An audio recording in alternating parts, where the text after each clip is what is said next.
Ketiga, pembangunan berwawasan lingkungan hidup dan berkelanjutan. Like dan subscribe. Assalamualaikum warahmatullahi wabarakatuh.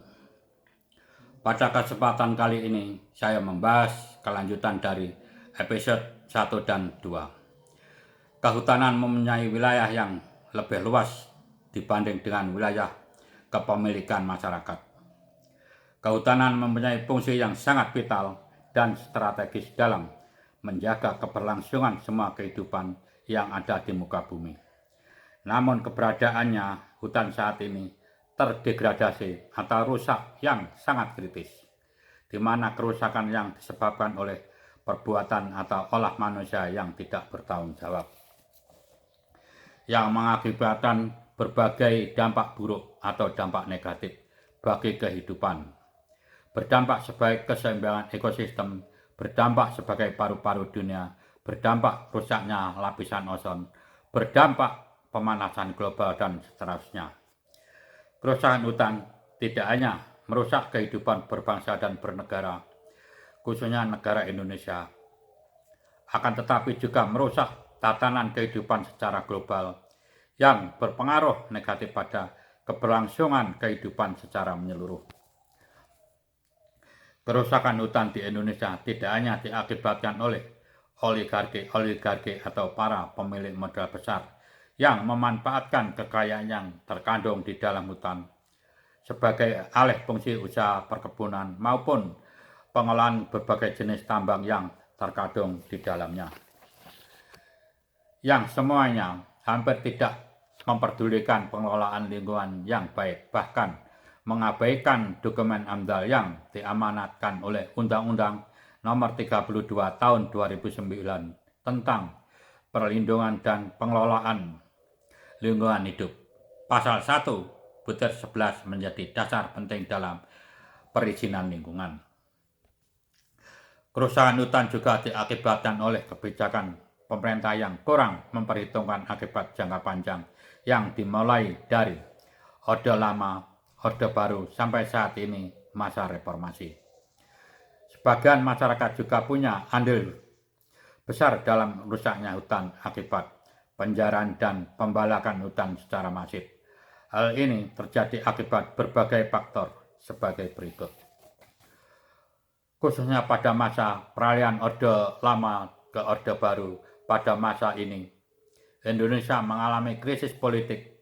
Tidak saja negara dalam keadaan krisis, juga diakibatkan kemiskinan yang diderita oleh masyarakat. Hal ini juga diperparah lagi pada awal masa reformasi tahun 1998. Juga gejolak politik dipengaruhi lagi karena pada waktu itu bersamaan dengan krisis ekonomi secara global, dan lagi-lagi pada saat itu krisis ekonomi secara global juga dialami oleh negara Indonesia, yang berdampak juga pada kemiskinan masyarakat. Di sisi lain, pada masa reformasi ada beberapa masyarakat melampiaskan ketidakpuasan pada masa Orde Baru, ditambah lagi kemiskinan melanda masyarakat. Sedangkan masyarakat dituntut untuk memenuhi kebutuhan hidup yang tidak bisa ditunda, sehingga salah satunya jalan untuk memenuhi kebutuhan hidup, khususnya masyarakat di tepi hutan, salah satunya merambah hutan, melakukan pembalakan hutan.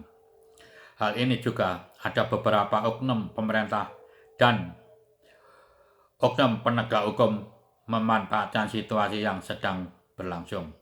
Pemerintah mengambil kebijakan tidak memperhatikan pengelolaan lingkungan hidup yang baik, khususnya dalam pengelolaan hasil tambang dan alih fungsi lahan.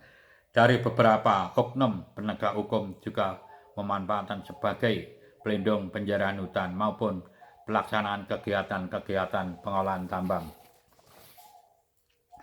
Dari pembahasan tersebut bisa ditarik kesimpulan bahwa kerusakan lingkungan hidup baik pemerintah, sebagian oknum penegak hukum, juga masyarakat punya andil merusak lingkungan hidup, di samping kurangnya pengetahuan akibat pengelolaan lingkungan hidup yang kurang baik.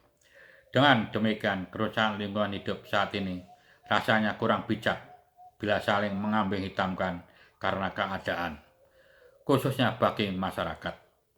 Dengan perjalanan pengalaman apa yang saya bahas dari berbagai isu lingkungan hidup, maka tidak ada yang bisa disalahkan, dan kesalahan-kesalahan yang dialami sebagai pembelajaran bersama. Yang sudah terjadi tidak akan bisa kembali. Demi kebersamaan, demi persatuan bangsa, mari kita merajut ke masa depan yang lebih baik. Sekian, terima kasih. Tunggu episode keempat tentang pembangunan lingkungan hidup dan berkelanjutan. Salam Indonesia Emas. Wassalamualaikum warahmatullahi wabarakatuh.